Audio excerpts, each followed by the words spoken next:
The Dominion have been described as the ancient enemy of the Freelancer Order, and to those who take shelter behind the walls of Fort Tarsus. Their society has been known to be a fascist and militaristic one, led by a being known as the Monitor. The Dominion resides in their capital of Strollheim, which is located in northbound of Anthem's world, which apparently, according to Anthem's Wikipedia, they have been conquering the North with a vengeance. However, the North isn't the only thing the Dominion desires to control. While the Freelancers believe in protecting humanity at any cost, the Dominion desires subjugation of all of humanity under the watchful gaze of the Monitor. I'm getting some serious Autobot and Decepticon vibes right here. But how do they intend on achieving such an ambitious goal? Well, here's where things get really interesting and where the Dominion really shows themselves as a really prominent villain in the game. Much like the Scars, the Dominion desires to understand and control the relics left behind by the Shapers. The Shapers' relics have the ability to alter and transform anything and everything around them, as they have the power to wield the Anthem of Creation at will. With this power, the Dominion could decimate their enemies, control the very forces of nature, or better yet, modify themselves. Now, before your eyebrows raise any higher, hear me out. A few months back, during Anthem's Our World, Your Story panel, we learned that the Ciphers, like Faye and Owen, have the power of telepathy. Last I checked, that isn't normal. And that's because it isn't. Apparently, the Anthem of Creation has the ability to give beings inhuman abilities like the Cypher's telepathy, psychic-like powers, or even kinesis. Now, I want you all to remember kinesis for later on in the video. It would stand to reason if the Dominion has been around long enough to be called the ancient enemy of the Freelancer Order, then they would have been around long enough to study the Shaper's relics and learn a thing or two, such as telepathy.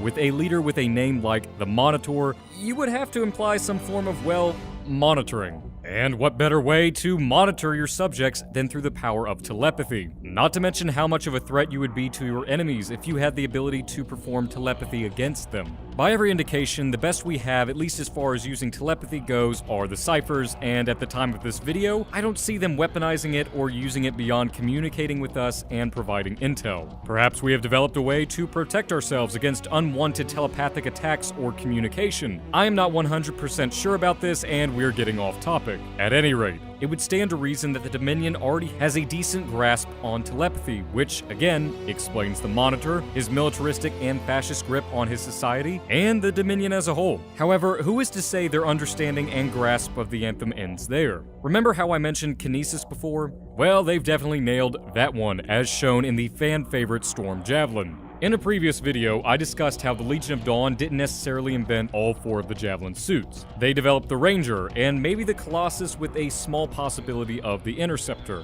But what about the Storm? Well, the Storm was definitely developed by the Dominion, which their original variant is known as the Valkyrie, and unlike the other Javelins, this suit utilizes a unique technology known as the Seal technology. According to the Get to Know the Storm article on EA's Anthem site, the Storm Javelin first arrived in Fort Tarsus as a rumor, developed by the Dominion in their northern home of Strollheim. The Storm uses a powerful technology known as seals to boost the latent kinesis powers of its Lancer. The result is a javelin that can float effortlessly above the ground and unleash the raw energy of the Anthem. Only through painstaking Arcanist research has anyone outside the Dominion had a chance to wield the awesome potential of the seal technology. Now, let's pause here as this quote is a double whammy. Apparently, the Dominion knows enough about the Anthem of Creation to develop a technology like the seal technology to not only boost the latent kinesis powers of its pilot, but also allow the user to unleash the raw energy of the Anthem.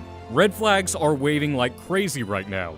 Now, this has been stated countless times before, but the Javelins are handcrafted and not mass-produced, so obviously it would take a while for this suit to be developed. As such, I doubt the Dominion, or the Monitor let alone, would allow just anyone to pilot one of these Valkyries, or Storm if you prefer. It would stand to reason they would only grant one of their most elite and most trusted to pilot such a force of destruction. That pilot would need some sort of kinesis potential, which could either happen at random, as is the case of most if not all Ciphers, or granted to a pilot via the Dominion's understanding of the Anthem and possible mutation. Obviously, the seal technology is impressive in and of itself, having the ability to bring out and enhance the wearer's latent kinesis capabilities and also allow them to wield the raw power of the Anthem. Apparently, the technology is so complicated and so unknown that, as mentioned before, that only through painstaking research has anyone even been able to receive a semblance of this technology's awesome power. But this brings me to my next point. Obviously, the Dominion are our mortal enemies, enemies for more than just one reason. They want to subjugate and conquer, they command some incredibly dangerous technology, and their understanding of the Anthem far exceeds our own by every current accounting. However, thanks to Ben Irving and Mike Gamble's open world dev stream a little while back, we can now add a new item to the concern category. Yay! During that live stream, we got a closer look at the Dominion's roster of enemies that we can expect to see in-game. Of course, there were your basic shock troopers and a Valkyrie here and there, but they also had animals. Actually, I think that is too gentle of a word. They had monsters, brutes, beasts, abominations. I could go on. The one that struck me the most was the Dominion Frost Brute that looked like some sort of troll with two cannons attached to its back. Actually, it kind of reminds me of Winston's Yeti skin from Overwatch. And yes, that reference was for you, Ryan. Their heavy cannons were able to do decent damage and provide a good amount of splash/AoE damage, not to mention that they were a time and a half to take down. And then we had the Frost Hounds, which were about as large as a javelin, and they could cough up low to mid-range seeking ice shards/balls. The point of me bringing up these beasts is they open a much wider door of possibilities, at least as far as indicating how powerful the Dominion really is. Now, these could have just very well been creatures located in the northern regions of Anthem's world that were captured and trained, but that seems a little too generic for the dominating Dominion. More likely, at least in the case of the Frost Brutes, they have been controlled via telepathy. Granted, this hasn't been confirmed or even shown as being a possibility, but seeing as a guy like Owen who went to the Community College of Cypher Schools can communicate with us from miles upon miles away, I'm all but certain telepathically controlling the beasts and strapping weapons to their backs are definitely in the cards.